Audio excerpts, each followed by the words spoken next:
नमस्कार दोस्तों, आपको प्रियंका स्टडी में स्वागत है। दोस्तों, ये कहानी पूरा सुनिए, ये मेरी सच्ची घटना है और इस कहानी को सुनकर आपको ज़रूर आपकी जवानी याद आ जाएगी और आपका लड़कपन भी याद आ जाएगा।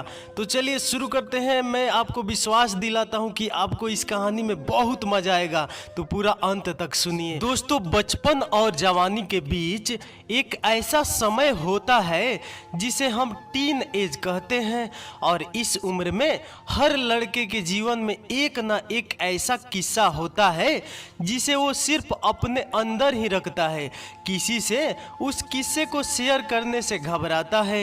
ये किस्सा भी ऐसा ही एक किस्सा है। मैं बंगाल के एक छोटे से शहर अंदल में रहता था। बचपन से ही मेरी गिनती मोहल्ले के मेधावी छात्रों में होती थी। उस समय मेरी उम्र करीब 17-18 साल होगी। मैंने जस्ट जवानी की दहलीज पर कदम ही रखा था। मैं पढ़ने लिखने में जितना अच्छा था, खेल कूद में भी उतना ही अव्वल था।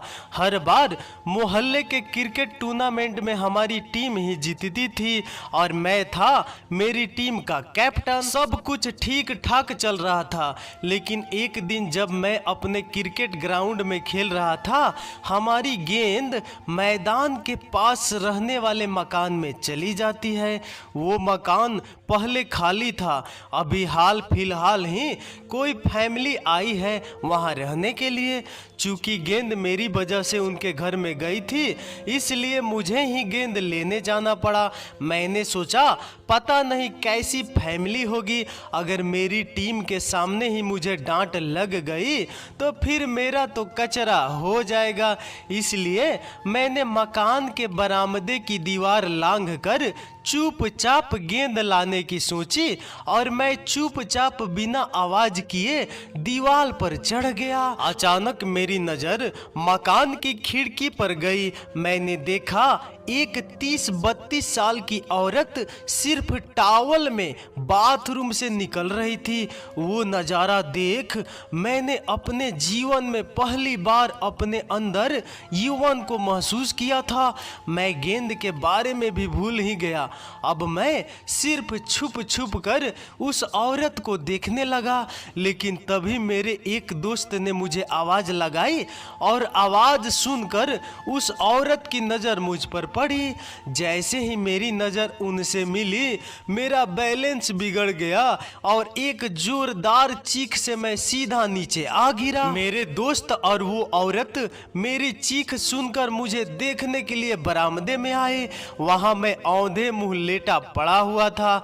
मेरे दोस्त ने मुझे उठाया ही था कि वो आंटी सामने प्रकट हो गई। आंटी बोली, सुनो, तुम लोग इसे घर में लेके आ जाओ, मैं इसकी फर्स्ट एड ट्रीटमेंट कर देती हूँ। उसके बाद मेरे दोस्त मुझे उठाकर आंटी के घर के भीतर लेके चले जाते हैं और मुझे एक सोफे पे लेटा देते हैं। तभी आंटी एक फर्स्ट एड का बॉक्स लेकर मेरे पास बैठ जाती है। मैं दर्द में होने के बावजूद उन्हें नजरें बचा बचा कर घूरे जा रहा था।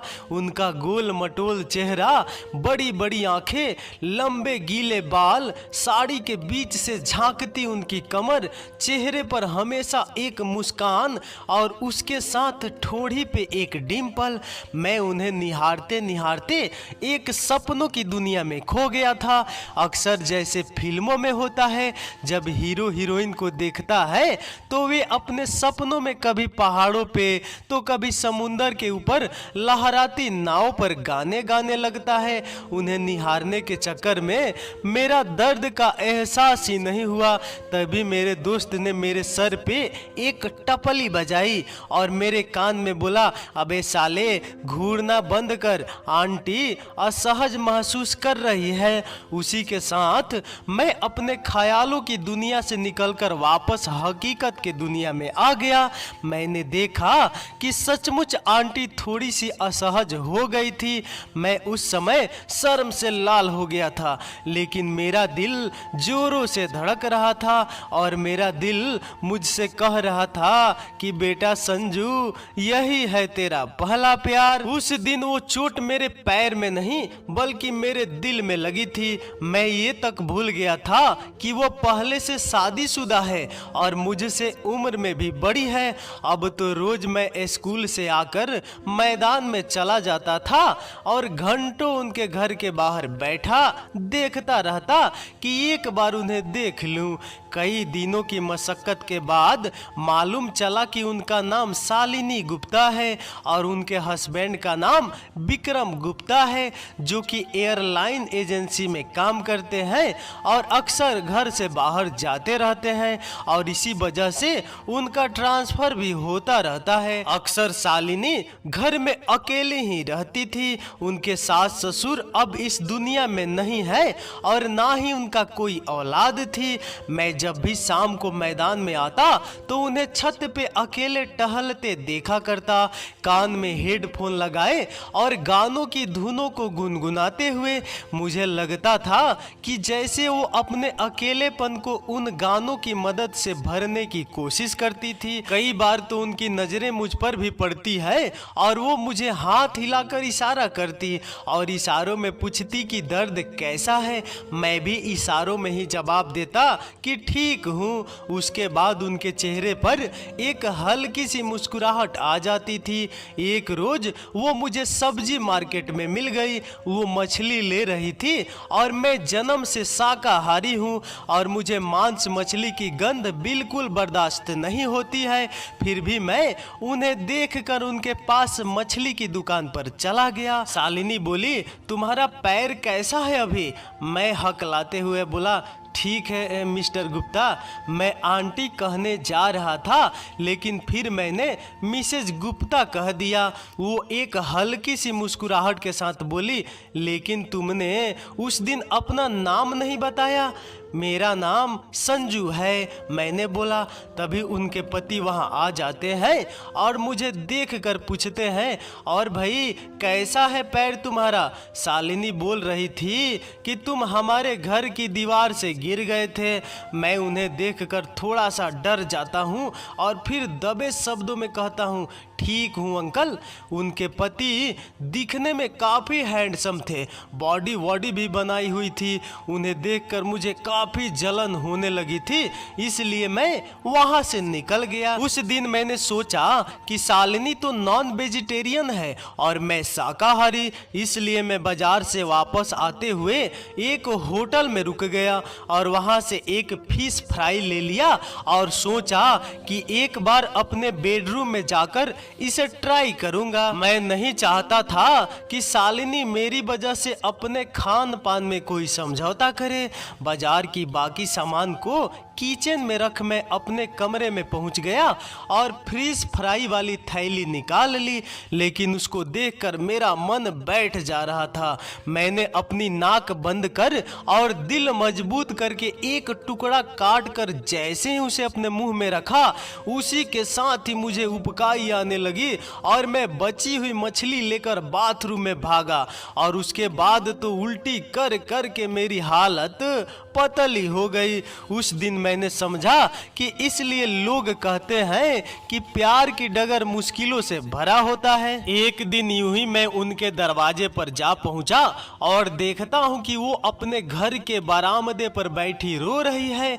मैं उन्हें रोते देख खुद को रोक न सका और सीधे उनसे जाकर पूछ बैठा, मिस्टर गुप्ता आप रो क्यों रही है? उधर से जो जवाब आया उसकी मुझे कतई उम्मीद नहीं थी। वे बिफरते हुए बोली, तुमसे मतलब अपने काम से काम रखो और दफा हो जाओ यहाँ से। जब देखो मुंह उठा के चले आते हो, चिल्डिस इडियट। मैं कुछ देर तक तो सन्न रह गया कि आखिर मैंने ऐसा क्या पूछ लिया उनसे कि वो इतनी गुस्सा हो गई मुझसे। मुझे ऐसा लगा कि जैसे किसी ने मेरे सीने में खंजर उतार दिया हो। मैं वापस घर चला आया, लेकिन रह रह के उनकी बातों मेरे कानों में गूंज रही थी और मेरे दिल में एक नस्तर की तरह चुभ रही थी।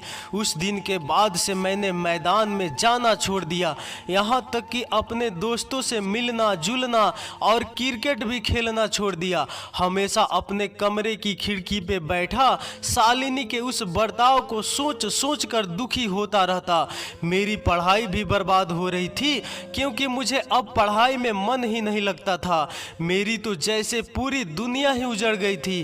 क्या क्या सपने देख चुका था मैं उनके साथ, सारे के सारे रेत की तरह बिखर गए। मेरी माँ मेरी हालत देखकर चिंतित हो गई। उन्होंने मेरे दोस्तों से पूछा कि उन्हें कुछ पता है, लेकिन किसी की कुछ पता नहीं चला। एक दिन मैं अपने खिड़की पे बैठा मैदान की तरफ देख रहा था कि मैंने देखा कि शालिनी मैदान में मेरे एक दोस्त से कुछ बात कर रही थी। आज कितने दिनों बाद मैंने शालिनी को देखा था, लेकिन फिर मेरे सामने उसका वो गुस्से से लाल चेहरा याद आ गया और मैं खिड़की बंद करने ही जा रहा था कि देखता हूँ मेरा एक दोस्त शालिनी को मेरी खिड़की की तरफ इशारा करके कुछ कहता है। चूंकि मेरा घर मैदान के बाजू में ही था, इसलिए शालिनी को मैं दूर से ही दिख गया। वो मुझे हाथ से इशारा कर मैदान में बुलाने लगी। एक पल को लगा कि नहीं जाऊं, आखिर क्यों जाऊं? उस दिन तो मुझे बेइज्जत करके घर से निकाल दिया था और आज बुला रही है। लेकिन मैं अपने दिल ज्यादा देर काबू में न रख सका, क्योंकि मेरा दिल मुझसे बार बार कह रहा था कि संजू चल चल, ये तेरा पहला प्यार है और पहला प्यार इतनी जल्दी भुलाए नहीं भूलते। मैं दौड़कर मैदान में पहुंचा तो शालिनी मेरी हालत देखकर भावुक हो गई और फिर बिना आगे कुछ कहे मेरा एक हाथ पकड़कर सीधे अपने घर की तरफ चल पड़ी। मैं भी एक छोटे बच्चे की तरह उनके पीछे पीछे चल रहा था और कभी उनके चेहरे को तो कभी उनके द्वारा मेरे हाथ को थामे हुए उनके हाथ को देख रहा था। मुझे मेरे दर्दे दिल की दवा मिल चुकी थी। शालिनी मुझे लेकर सीधे अपने बेडरूम में ले आई और फिर बेडरूम का दरवाजा बंद करके बोली, शालिनी बोली, संजू उस दिन के लिए मैं तुमसे माफी मांगती हूँ। दरअसल उस दिन मुझे किसी और पर गुस्सा था और वो गलती से तुम पर निकल गया। I am sorry once again. उन्होंने अभी तक मेरा हाथ थामे हुआ था। मैं उनके उस हाथ पर अपना दूसरा हाथ रखते हुए उनसे उनकी तकलीफ की वजह पूछता हूँ। वो अपने हाथों को मेरे हाथों से निकालते हुए कहती है, तुम अभी छोटे हो इन सब बातों के लिए। मैं बोला, मैं इतना भी छोटा नहीं हूँ कि आपकी तकलीफ सुन न सकूँ। शालिनी की आंखें नम हो जाती है और फिर वो भरे गले से कहती है, दरअसल मुझे पता चला है कि मेरे हस्बैंड की एक और वाइफ है जो कि नागपुर में रहती है और अब मेरे पति मुझे उस औरत के लिए तलाक दे रहे हैं। इतना कहकर वो सुबक सुबक कर रोने लगती है और रोते रोते अचानक मेरे गले से लिपट जाती है। पहली बार मेरे बदन ने नारी देह को छुआ था। गलत मौके पर ही सही, लेकिन मुझे बहुत सुख का अनुभव हुआ। वो कुछ देर तक मेरे कंधे पर सर रख कर रोती रहती है। मैं उनकी गर्म सांसें और उनकी धड़कन की आवाज साफ महसूस कर पा रहा था। उनके आंसुओं से मेरा कमीज भीग चुकी थी। उसके बाद वो खुद को संभाल कर अपने आंसू पोंछती है और फिर कहती है, मैंने बेकार ही तुम्हें भी अपने दुख में शामिल कर लिया। मैं बोला, आपने मुझे बताकर अच्छा किया, इससे आपका मन हल्का हो गया। ऊपर से तो मैं उनके हाल पे दुख व्यक्त कर रहा था, लेकिन कहीं न कहीं अंदर से खुश भी था उनकी तलाक से, क्योंकि मैंने सोचा कि अब तो उनकी जिंदगी में सिर्फ और सिर्फ मैं ही रहूंगा। तभी डोरबेल बजती है और शालिनी जाकर दरवाजा खोलती है और दरवाजे पर उन्हें एक पोस्टमैन मिलता है जो कि एक चिट्ठी शालिनी को दे देता है। शालिनी चिट्ठी को पढ़ते हुए बेडरूम में घुसती है। उसके आंसू तो जैसे रुकने का नाम ही नहीं ले रहे थे। फिर वो मेरे सामने आकर धम से बैठ गई और उसके हाथ से वो चिट्ठी छूट कर नीचे गिर गई। मैं झट से उस चिट्ठी को उठाकर देखता हूँ तो पता चलता है कि वो तो एक तलाकनामा था और उस तलाकनामे के अनुसार विक्रम उसे तलाक दे रहे हैं और उसके बदले उन्हें अपने जायदाद में से ये घर और साथ ही 15 लाख रुपए भी दे रहा था। मैंने देखा कि उस चिट्ठी के साथ एक 15 लाख का चेक और इस घर के कागजात थे जो कि अब शालिनी के नाम पर थे। शालिनी रोते हुए बोली, मेरे पापा ने मुझे मना किया था विक्रम से शादी करने के लिए, लेकिन मैंने अपने पापा की एक न सुनी और उसके साथ भागकर शादी कर ली थी। शायद मुझे मेरे पापा के दिल तोड़ने की सजा मिल रही है। मैं बोला, आप रोइए नहीं, उस जैसे आदमी के लिए अगर आप आंसू बहाती हैं तो ये तो आपके आंसुओं का अपमान होगा। मैंने तो उन्हें चुप कराने के लिए ऐसे ही एक फिल्म का डायलॉग चिपका दिया था, लेकिन मैंने देखा कि मेरा वो डायलॉग काम कर गया। वो चुप हो गई, फिर बोली, तुम सही कह रहे हो, मैं आत्मनिर्भर बनूंगी, जॉब करूंगी और फिर से अपने पैरों पर खड़ी होकर दिखाऊंगी। फिर कुछ देर शांत रहने के बाद फिर से रोने लगी और बोली, लेकिन प्यार तो नहीं मिलेगा दोबारा। मैंने मन ही मन सोचा कि तुम्हारा प्यार तो तुम्हारे सामने बैठा है, बस एक उम्र का तकाचा है, वरना आज ही तुम्हें अपने दिल की बात कह देता।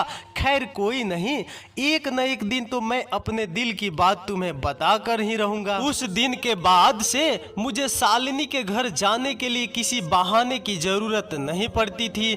मैं जब दिल करता उनके घर पहुंच जाता। वो भी मेरे आने से बहुत खुश हो जाती थी, क्योंकि मेरे आने से उनका अकेलापन दूर हो जाता था। उन्होंने मेरे कहने पर एक वीडियो गेम खरीद लिया था। अब हर शाम को स्कूल से लौटने के बाद मैं सीधे उनके घर पहुंच जाता और फिर हम दोनों बैठकर घंटों वीडियो गेम खेलते और एक दूसरे के साथ बैठ घंटों इधर उधर की गप्पे हाँकते। मुझे लगने लगा था कि हो न हो शालिनी भी मुझे चाहने लगी है, लेकिन मैं अपने जज्बात उनके सामने रखने से डर रहा था, क्योंकि मैं जो भी सोचूं, लेकिन सच तो यही था कि वो मुझसे उम्र में काफी बड़ी थी। मैंने सोचा कि जैसा चल रहा है वैसा ही चलने देता हूँ। मैं नहीं चाहता था कि जल्दीबाजी में मैं अपने प्यार को खो दूं। अक्सर शालिनी मेरे लिए कुछ न कुछ डिलीशियस स्नैक्स बनाती थी, क्योंकि उन्हें कुकिंग का बड़ा शौक था और सच कहूँ तो वो बहुत ही टेस्टी खाना बनाती थी।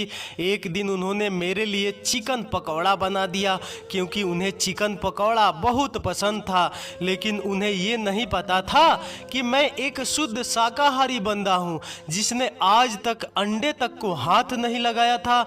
मैं शाम को जैसे ही उनके घर पहुंचा तो देखा सामने प्लेट पर पकौड़े रखे हुए हैं। पकौड़ी का साइज देखने के बाद एक बार तो मुझे शक हो गया था कि ये किस चीज की पकौड़ी है, लेकिन मैंने शालिनी के सामने उसे जाहिर नहीं होने दिया।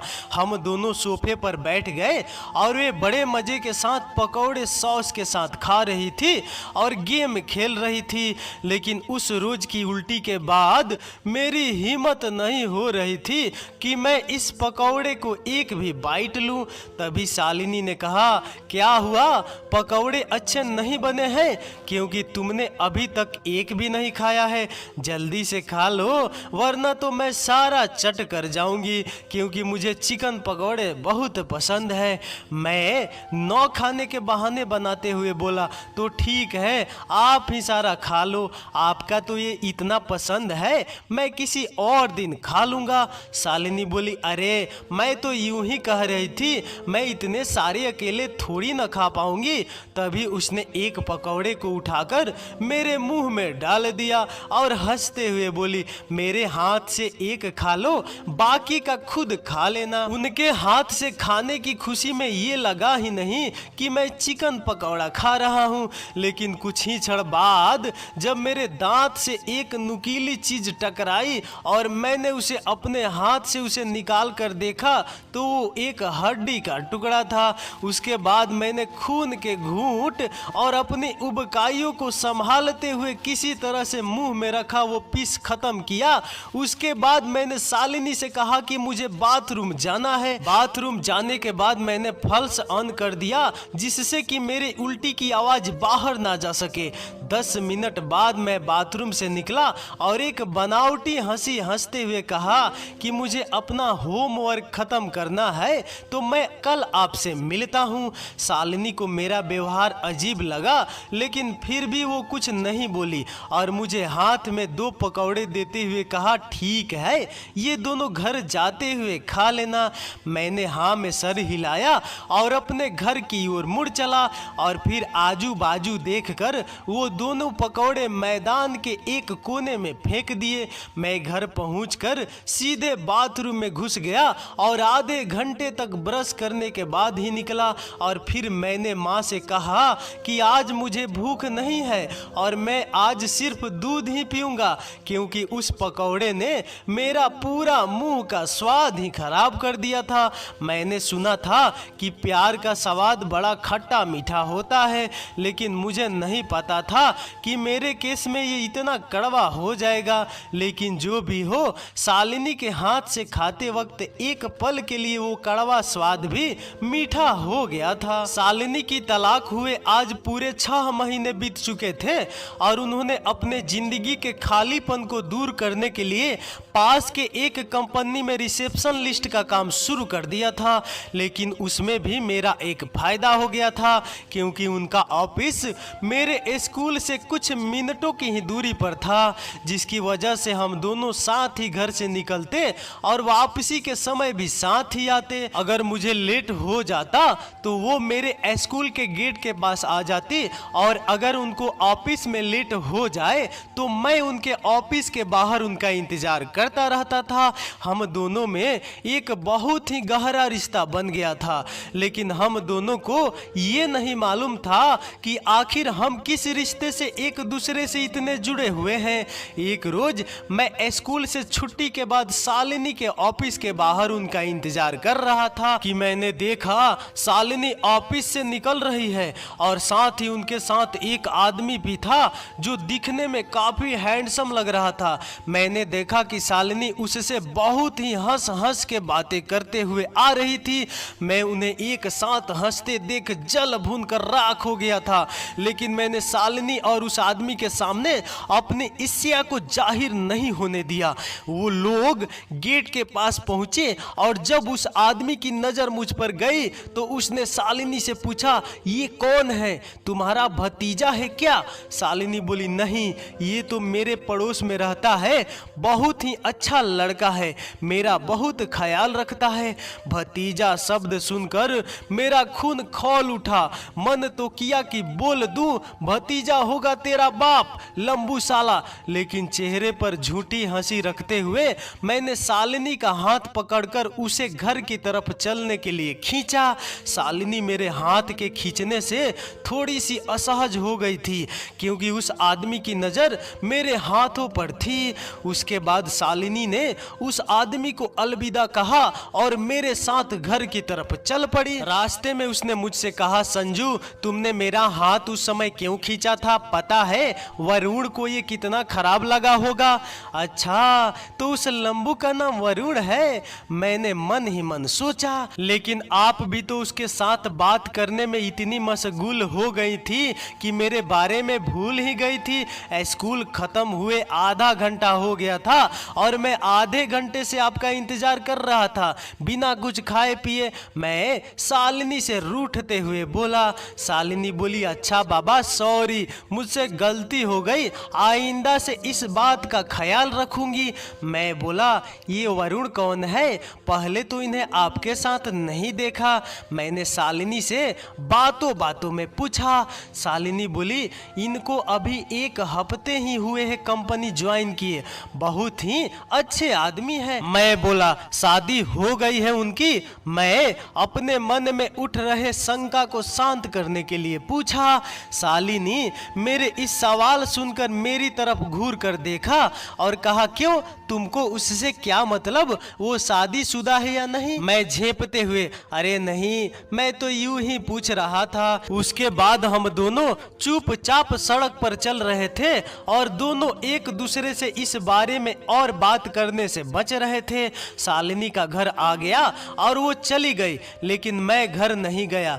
मैं वहीं मैदान में बैठा बैठा सोचने लगा कि कि अगर कहीं शालिनी को वो वरुण पसंद आ गया तो वैसे भी दिखने में वो बिल्कुल हीरो टाइप का है, लंबे बाल, चौड़ी छाती, कसरती बदन, कौन औरत होगी जो उसके प्यार में न गिर जाए। फिर मैंने अपने अशांत मन को दिलासा देने के लिए अपने मन ही मन में कहा, नहीं नहीं, मेरी शालिनी ऐसी नहीं है, वो तो सिर्फ उनके ऑफिस में काम करता है, शायद इसीलिए थोड़ी बहुत बातचीत होती होगी। तभी मेरी माँ मुझे खोजते हुए मैदान में आ गई और गुस्से से बोली, तेरे साथ के सारे लड़के घर स्कूल खत्म होते ही तुरंत घर लौट आते हैं और एक तू है जो कि सिर्फ मेरा खून जलाने पर तुला रहता है। मैं माँ से बचते हुए घर की तरफ भाग निकला। पीछे से माँ की डांटने की आवाजें आती रही, लेकिन उस रात माँ और पापा दोनों ने मेरी जमकर क्लास ली और मुझे कहा, अपना फोकस सही करो, एग्जाम में अब सिर्फ 3-4 महीने ही बचे हैं, 12वीं का रिजल्ट ही तुम्हारा आगे का भविष्य तय करेगा। पापा से डांट सुनकर मैं वापस कमरे में चला गया और शाम होते ना होते फिर से बेशर्मों की तरह शालिनी के घर चला गया। लेकिन मैंने जैसे ही शालिनी के घर के पास पहुंचा तो मैंने देखा कि एक बुलेट बाइक उनके घर के बाहर खड़ी थी। मैं चुपके से घर में प्रवेश करता हूं और देखता हूं कि वरुण, हाँ वरुण, वो शालिनी के साथ बैठकर गप्पे हाँक रहा था और थोड़ी देर बाद वो दोनों साथ में वीडियो गेम खेलने लगे। मेरा दिल धक से रह गया। मुझे ऐसा लगा कि जैसे मेरी दुनिया ही उजड़ गई, अब मुझसे और न देखा गया। मैं वापस मैदान की ओर आकर बैठ गया। उस समय मेरे दिमाग में सारे बॉलीवुड के सैड सॉन्ग के लिस्ट चल रही थी और मेरी आंखें नम हो चुकी थी। मैं बहुत देर तक मैदान में बैठा रोता रहा। तभी किसी ने मेरे कंधे पर हाथ रखा। मैंने पलट कर देखा तो वो मेरा दोस्त राजू था और मुझे देख उसे अंदाजा लग गया था कि मैं क्यों रो रहा हूँ, क्योंकि वही एक शख्स था जिसे मेरे बारे में सब कुछ पता था। राजू ने मुझे दिलासा देते हुए कहा, संजू, मैं तो ये पहले से ही जानता था कि एक न एक दिन ये होना ही था, क्योंकि तूने जिसे प्यार किया है वो एक औरत है और तू एक स्कूल में पढ़ने वाला लड़का है। तुझे मैंने कई बार समझाने का प्रयास किया लेकिन तू नहीं माना। मैंने जब शालिनी आंटी के सामने उस बाइक को देखा और जब तुझे वहां से रोते हुए लौटते देखा तभी मैं समझ गया था कि तेरी प्रेम कहानी खत्म हो गई है। मैं चिल्ला के उसका गिरेबान पकड़ लिया, नहीं, इतनी जल्दी मैं हार नहीं मानूंगा। शालिनी को मैं किसी भी कीमत में हासिल करूंगा और तू भी अपनी अपनी इन्हीं आंखों से ये होता देखेगा। इतना कहकर मैं पैर पटकता हुआ घर लौट गया, लेकिन पूरी रात मैं सो न सका। रात भर मैं बस यही सोच रहा था कि आखिर कैसे शालिनी को इम्प्रेस करूं कि उसके जहन से वरुण नाम का कीड़ा निकल जाए। सुबह नींद देर से खुली तो जल्दी जल्दी तैयार होकर मैं स्कूल निकल गया, लेकिन आज मैं शालिनी के साथ नहीं गया क्योंकि कल के उस दृश्य को मैं अभी तक भूला नहीं पाया था। स्कूल पहुंचने के बाद भी मैं पूरे टाइम सिर्फ यही सब सोच रहा था। उसकी वजह से एक टीचर ने मुझे सजा भी दे दी क्योंकि मैं क्लास में ध्यान नहीं दे रहा था। स्कूल खत्म हुआ और मैं जैसे ही स्कूल से बाहर निकला तो देखा कि सामने शालिनी खड़ी है। मैंने उसे देखकर भी अनदेखा कर घर की तरफ चलने लगा। शालिनी को मेरा व्यवहार बड़ा ही अजीब लगा और उसने मुझे पीछे से कंधे पर हाथ रखते हुए बोली, क्या हुआ संजू, तुम आज सुबह मेरे घर नहीं आए और इस वक्त भी मुझे अनदेखा कर अकेले ही घर जा रहे हो? मुझसे कोई गलती हो गई है क्या? मैं बिना उनके सवाल का जवाब दिए चलता जा रहा था। उन्होंने फिर से कहा, क्या हुआ बताओ तो सही, कल शाम भी तुम मेरे घर वीडियो गेम खेलने नहीं आए थे? मैं ये सुनकर उन पर बिफर पड़ा। आपको मेरी क्या जरूरत है, आपको वो वरुण है ना, उसी के साथ जाकर खेलिए। शालिनी हंसते हुए बोली, अच्छा तो मिस्टर संजू को इस बात का बुरा लगा है? अरे वो तो मैं अपनी फाइल ऑफिस में भूल आई थी इसलिए वो मुझे देने आया था। लेकिन जो भी बोलो, संजू वो है बड़ा दमदार और बलिष्ठ। उसने मेरा सोफा एक हाथ से उठा लिया था। मेरे सामने आप उसका गुणगान करना बंद कर दीजिए। आप सिर्फ मेरी है और किसी की नहीं। मैं भावना में बहकर वो बोल दिया जो मेरे दिल में चल रहा था। शालिनी चौंकते हुए बोली, क्या? मैंने बोला, मेरा मतलब है कि आप सिर्फ मेरी दोस्त है और आप किसी और से दोस्ती करें ये मुझे अच्छा नहीं लगता। मैं उस बात को कवर करते हुए बोला। शालिनी ने एक बार फिर मेरी तरफ देखा और फिर चेहरे पर नाराजगी देखने के बाद चुप हो गई। कभी कभी मुझे लगता कि ये सच में कुछ नहीं समझ पाती कि मेरे दिल में उनके लिए क्या फीलिंग्स है, या ये सब कुछ जानते बुझते नाटक करती है। मैं उन्हें उनके घर तक छोड़कर अपने घर की तरफ चलने लगा। तभी राजू पीछे से मुझे आवाज देता हुआ मेरे पास आया। जब वो नजदीक आया तो मैंने उसके हाथ में एक किताब देखी और उसने वो किताब मेरी तरफ बढ़ाते हुए बोला, ये किताब मुझे मेरे दूर के एक कजिन ने दी है और उसने मुझसे कहा कि इस किताब में बताए नुस्खे से उसने अपनी कॉलेज के सभी लड़कियों को इम्प्रेस कर लिया था और तो और उसकी 2-4 गर्ल फ्रेंड भी बन गई थी। इतना कहकर वो मेरे हाथ में वो किताब रख देता है। मैंने देखा उस किताब पर लिखा था लड़की पटाने के 100 नुस्खे। छी छी, मैं इन तरह की किताबें नहीं पढ़ता और वैसे भी ये किताब लड़कियों के पटाने के लिए है, औरतों के लिए नहीं। मैं उसकी किताब उसके हाथ में रखते हुए बोला। वो बोला, अबे लड़कियां भी तो बड़ी होकर औरत ही तो बनती है, जैसे कि हम बड़े होकर मर्द बनेंगे। राजू पूरे आत्मविश्वास के साथ बोला। उसका आत्मविश्वास देखकर मुझे भी लगा कि बात तो ये बिल्कुल सच कह रहा है। वैसे भी एक बार इस किताब को आजमाने में क्या हर्ज है। और ये सोचकर मैंने वो किताब वापस लेकर उसका पहला पेज पलटा। मैं पहले पन्ने को राजू के सामने पढ़ने लगा। लड़कियों को मर्द टाइप के बंदे अच्छे लगते हैं, जिनमें मर्दानगी कूट कूट कर भरी हो, शरीर से हष्ट पुष्ट हो और उनकी मर्द जैसी मूछें हो। मैं उस लाइन को पढ़ते ही मेरे जहन में सिर्फ एक चेहरा आया, वरुण। हाँ, उसकी बॉडी अच्छी है, लगता भी बिल्कुल मर्द टाइप का है और तो और उसकी मूछें भी है। फिर मैं उस लिखी लाइन की तुलना खुद से करता हूँ तो मैं पाता हूँ कि मैं एक गोलू मोलू चेहरे वाला लड़का हूँ। बॉडी से मेरा दूर तक कोई नाता नहीं है और मूछें तो छोड़ो, मेरे चेहरे पर एक बाल भी नहीं था।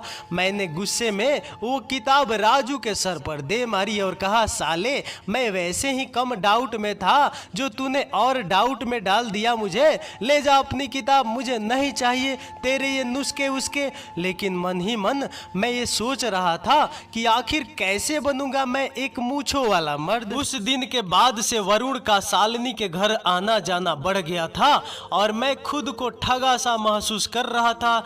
एक रोज मैं यूं ही मैदान में रोज की तरह ही बैठा शालिनी के बारे में सोच रहा था कि देखा कि वरुण अपनी फटफटी लेकर शालिनी के घर पहुंच गया। मैंने मन ही मन सोचा कि एक बार जाकर देखता हूं कि आखिर माजरा क्या है। ये सोचकर मैं उठा और छुपते छुपाते शालिनी के घर में घुस गया। लेकिन मुझे घर के हॉल में न तो शालिनी दिखी और ना ही वरुण। मैंने हॉल से दबे पांव होते हुए शालिनी के बेडरूम की तरफ बढ़ा। देखा तो बेडरूम का दरवाजा खुला हुआ था और अंदर से बहुत ही अजीब अजीब सी आवाजें आ रही थी। मैंने दरवाजे को थोड़ा सा हटा के अंदर देखा और मेरा मुंह खुला का खुला रह गया। मैंने देखा कि वरुण और शालिनी एक ही बिस्तर में लेटे हुए थे। बाहर से मुझे सिर्फ वरुण की नंगी पीठ दिखाई दे रही थी और दोनों का बाकी का बदन एक सफेद कपड़े से ढका हुआ था। मुझे समझते देर नहीं लगी कि यहाँ क्या हो रहा है। मुझे ऐसा लगा कि जैसे किसी ने मेरे हृदय पे कोई कुठारा घात किया हो। मेरी उम्मीद, मेरा प्यार सब चकनाचूर हो गया था। मैंने ठान लिया था कि अब मैं जीना नहीं चाहता। मैं सीधे वहां वहां से रेलवे स्टेशन की तरफ भागा। मैंने सोच लिया था कि अब तो सीधे चलती ट्रेन के आगे कूदकर अपनी जान दे दूंगा। रेलवे की पटरी तक पहुंचते पहुंचते शाम हो गई थी। पटरियों के पास पहुंचकर मैं पटरियों पर लेट गया और आंखें बंद कर अपनी मौत का इंतजार करने लगा। बहुत देर तक आंखें बंद करने की वजह से पता नहीं कब मुझे आंख लग गई। आंख खुली तो तेज धूप में मेरी आंखें चौंधिया गई और मेरे मुंह के सामने एक गहरे काले रंग का आदमी खड़ा था। मैं समझ गया था कि मैं मर चुका हूं और ये जरूर यमदूत है जो मुझे लेने आए हैं। तभी मेरे सर पर एक चमाटा मारते हुए वो काला आदमी बोला, ये सोने की जगह है क्या? शुक्र करो कि कल पास में रेलवे पटरियों पर काम चल रहा था, वरना तो तुम्हारा राम नाम सत्य हो जाता। दिखने में तो भले घर से लगते हो, तो इधर क्यों सो रहे थे? तभी मैंने देखा कि मेरे मम्मी पापा यहाँ पर आ रहे हैं। मैं उनसे डर के मारे भागने की कोशिश की, लेकिन उस आदमी ने मेरा कॉलर ऐसे पकड़ रहा था कि जैसे कि मैं कोई ताड़ी पार कैदी हूँ। मैं मन ही मन सोच रहा था कि मरने का बहुत शौक चढ़ा था ना, अब मेरे पापा सच में मुझे मार देंगे। लेकिन हुआ मेरे सोच के बिल्कुल विपरीत। मम्मी पापा ने मुझे देखते ही गले से लगा लिया और मम्मी मुझे चूमते हुए बोली, बेटा तू ठीक तो है ना? तू कहाँ चला गया था? कल रात से ही तेरे पापा और मैं तुझे पागलों की तरह ढूंढ रहे हैं। पापा भी भरे गले से कहा, वो तो तेरा दोस्त राजू ने तुझे इस ओर आते देखा था, जिसकी वजह से तू हमें मिल सका। तभी वो आदमी बोला जो उतनी देर से सिर्फ चुपचाप खड़ा मेरे मम्मी पापा की बातें सुन रहा था, ये आपका बेटा है? ये सुबह मुझे इन पटरियों पर लेटा मिला था और आप लोग की किस्मत अच्छी थी कि ये बच गया, क्योंकि यहाँ पास में ही पटरियों का काम चल रहा है, वरना आज आपका बेटा जिंदा नहीं बचता। पता नहीं आजकल के बच्चे को क्या हो गया, इतनी छोटी उम्र में ही मरने चले आते हैं। ये सुनकर पापा मम्मी और रोने लगे। पापा रोते रोते बोले, अगर तुझे कोई तकलीफ है तो बेटा हम हर संभव प्रयास करेंगे कि तेरी हर इच्छा पूरी करें, लेकिन भगवान के लिए दोबारा इस तरह हमें छोड़कर जाने की मत सोचना। तेरे बिना हमारा और कौन है? तू चला जाएगा तो हम किसके सहारे अपना जीवन काटेंगे? मम्मी पापा को इस तरह रोते देख मेरा मन आत्मग्लानि से भर गया। मैं उनसे तो क्या खुद से भी नजरें नहीं मिला पा रहा था और मन ही मन सोच रहा था कि 6 महीने के प्यार में 19 साल के लाड़ प्यार को भूल गया। छी है मुझ पर। ये कहानी उस दिन से शुरू हुई थी जब मैंने पहली बार शालिनी को देखा था, लेकिन कभी ये नहीं सोचा था कि इस रिश्ते का अंत ऐसे होगा। मैं घर तो आ गया था, लेकिन मेरा चित्त शांत नहीं था। रह रह के मन में उठता कि आज जाकर शालिनी से मिल आऊं, लेकिन फिर सोचता कि जब शालिनी ही मुझसे नहीं चाहती तो मैं क्यों खामखा वरुण और उनके बीच जाऊं। उस दिन को बीते कुछ महीने बीत गए थे। मैंने खेलना बिल्कुल छोड़ दिया था। मैंने अपना सारा ध्यान किताबों पे देना शुरू कर दिया था, जिससे कि मैं शालिनी की यादों से निकल पाऊं। पापा मम्मी भी खुश थे, क्योंकि उन्हें उनका वही पुराना बेटा मिल चुका था। 12वीं के एग्जाम हुए और मैंने अपने शहर में टॉप कर लिया। घर पे दोस्तों और रिश्तेदारों का तांता लग गया था। सब मुझसे मिलकर मुझे मुबारकबाद दे रहे थे, लेकिन वो नहीं आई जिसका मुझे इंतजार था। करीब 8-9 महीने बाद मैं अपने मैदान में गया क्या, जबरदस्ती ले जाया गया, क्योंकि हमारे मोहल्ले में क्रिकेट मैच हो रहा था और मेरी एक्स टीम मुझे हर हाल में टीम से खिलवा कर ही मानी। मैच शुरू हुआ। टॉस जीतकर हमने पहले गेंदबाजी का निर्णय लिया, जिसका खमियाजा हमें एक लंबे स्कोर को चेस करके मिला।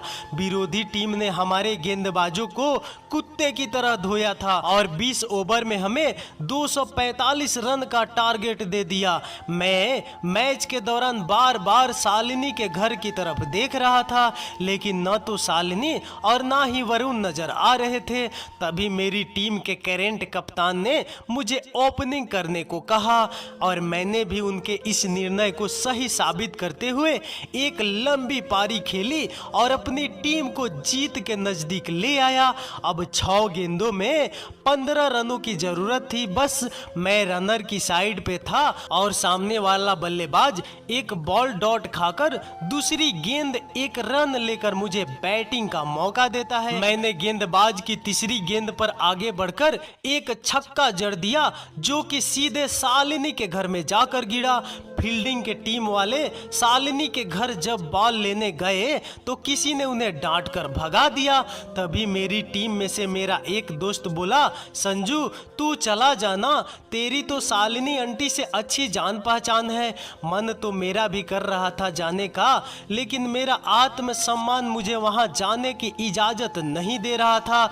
लेकिन जब अपनी टीम के साथ साथ दूसरी टीम वाले भी मुझसे रिक्वेस्ट करने लगे तो मैंने सोचा कि जाऊंगा, लेकिन उनसे बात नहीं करूंगा और बॉल लेकर वापस आ जाऊंगा।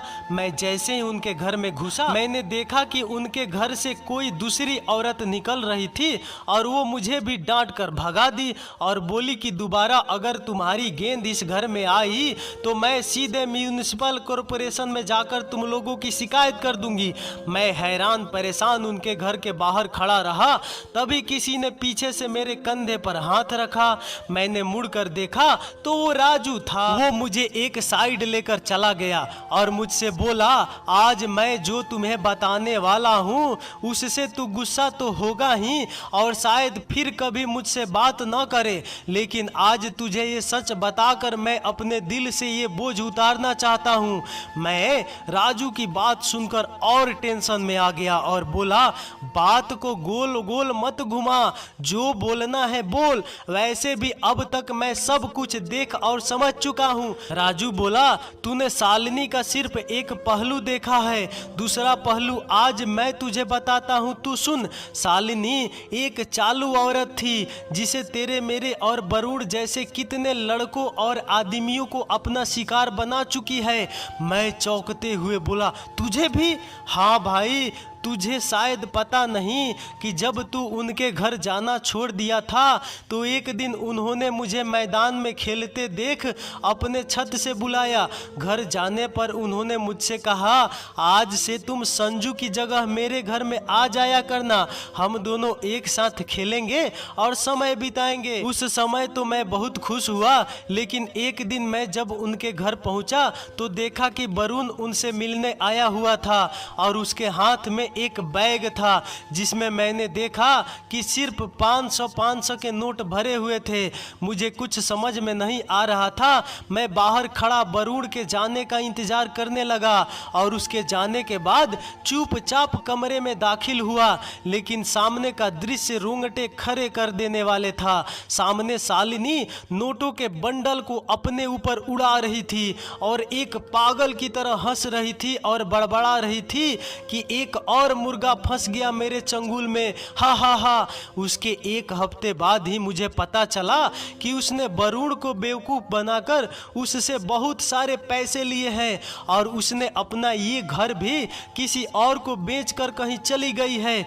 और तो और मुझे ये भी पता चला कि उसने वरुण और हम जैसे कई लड़कों को इसी तरह फंसाकर अपना काम निकलवाती थी और अगर कोई मालादार पार्टी हाथ लगने पर उससे पैसे भी ऐंठ लेती थी। एक सांस में सारी कहानी कह गया राजू। अब मैंने राजू से पूछा, लेकिन वो तो कह रही थी कि विक्रम ने उसके साथ धोखा किया था। धोखा? विक्रम ने नहीं, बल्कि इसने विक्रम को दिया था। लेकिन विक्रम एक इज्जतदार परिवार से था तो उसने इस छीछा लेदर से बचने के लिए उसे ये घर और पैसे देकर अपना पीछा छुड़वा लिया। राजू बोला। मैं उसकी बात सुनकर शालिनी के साथ बिताए पल याद करने लगा और मुझे राजू की हर एक बात सच लगने लगी थी, क्योंकि शालिनी अक्सर मुझसे बाजार से सामान मंगवाती थी, घर के बर्तन धुलवाती थी, जो उस समय मुझे लगता था कि वो मुझे अपना समझती है, इसलिए मुझसे ये सब काम करवाती थी। उस दिन के बाद से मेरी जिंदगी पूरी तरह बदल गई थी। अब मैं दिल के साथ दिमाग से भी सोचने लगा था, क्योंकि मैं जान गया था कि दुनिया ऐसे लोगों से भरी पड़ी है। अब कुछ सालों के बाद, कई साल बीत गए, आज मैं एक बैंक में मैनेजर हूँ और किस्मत से मुझे कोलकाता यानी कि मेरे होम टाउन में ही नौकरी मिल गई थी और जिंदगी बड़े ही सुकून से चल रही थी। एक रोज मैं अपने केबिन में बैठा अपना काम कर रहा था कि एक महिला मेरे केबिन में दाखिल होती है। मैंने बिना उनकी तरफ देखे उन्हें बैठने को कहा और उनसे पूछा कि क्या बात है। महिला ने धीमे गले से कहा, संजू, मैं चौंक कर सर ऊपर करके देखता हूँ और देखता हूँ कि सामने बैठी महिला कोई और नहीं, शालिनी थी। हाँ, लेकिन अब वो शालिनी नहीं रही क्योंकि उनके सर के बाल कुछ सफ़ेद हो गए थे और चेहरा भी तो ढल गया था। वक्त ने उनकी खूबसूरती को बदसूरती में बदल दिया था। मैं गले को खखारते हुए बोला, बोलिए आंटी, मैं आपकी क्या मदद कर सकता हूँ। वो मेरे मुंह से आंटी शब्द सुनकर मुस्कुराई और कहा, चलो आज तो तुमने मुझे आंटी मान ही लिया। कोई नहीं, मैंने तुम्हें एक दो बार बैंक में देखा था तो सोचा तुमसे मिलती हूँ। अगर फुर्सत हो तो कभी आना मेरे कोलकाता वाले फ्लैट में, दोनों बैठ के बातें करेंगे और पुरानी यादें ताजा करेंगे। ये सुनकर मेरा जबड़ा नफरत से सख्त हो गया, लेकिन मैंने चेहरे पर एक झूठी हंसी रखते हुए बोला, सॉरी आंटी, आजकल मैं पराई औरतों के घर नहीं जाता और अगर आपको कुछ काम है तो कहिए या फिर आप जा सकती हैं क्योंकि मुझे बहुत सारा काम है। शालिनी समझ चुकी थी अब ये बचपन वाला संजू नहीं रहा जो उसके बहकाव में आ जाएगा। वो चुपचाप अपनी कुर्सी से उठी और बाहर निकल गई। उसके चेहरे की हताश साफ बता रही थी कि इस बार उसकी दाल नहीं गली। मैं भी मन ही मन मुस्कुरा उठा और मन ही मन में सोचा, चलो इसे ही इस कहानी का एक सुखद अंत मान लिया जाए। तो दोस्तों, ये कहानी आपको कैसी लगी? अगर आप अंत तक इस कहानी को सुन लिए हैं और पढ़ लिए हैं तो प्लीज़ एक कमेंट कीजिए। जो सवाल है मेरे बारे में पूछना चाहते हैं इस कमेंट में बताइए, मैं उसका उत्तर 100% दूंगा। आप कमेंट करिए, आपको उत्तर ज़रूर मिल जाएगा। और आप मुझसे सहमत हैं तो आपको कहानी अच्छी लगी तो ज़रूर यार एक लाइक कर दो यार, मुंह दुख जा रहा है और मैं आधा अधूरा कहानी नहीं सुनाता हूँ। तो चलिए एक लाइक ज़रूर कर दीजिए। फिर अगले कहानी मिलते हैं, तब तक love you love you love you.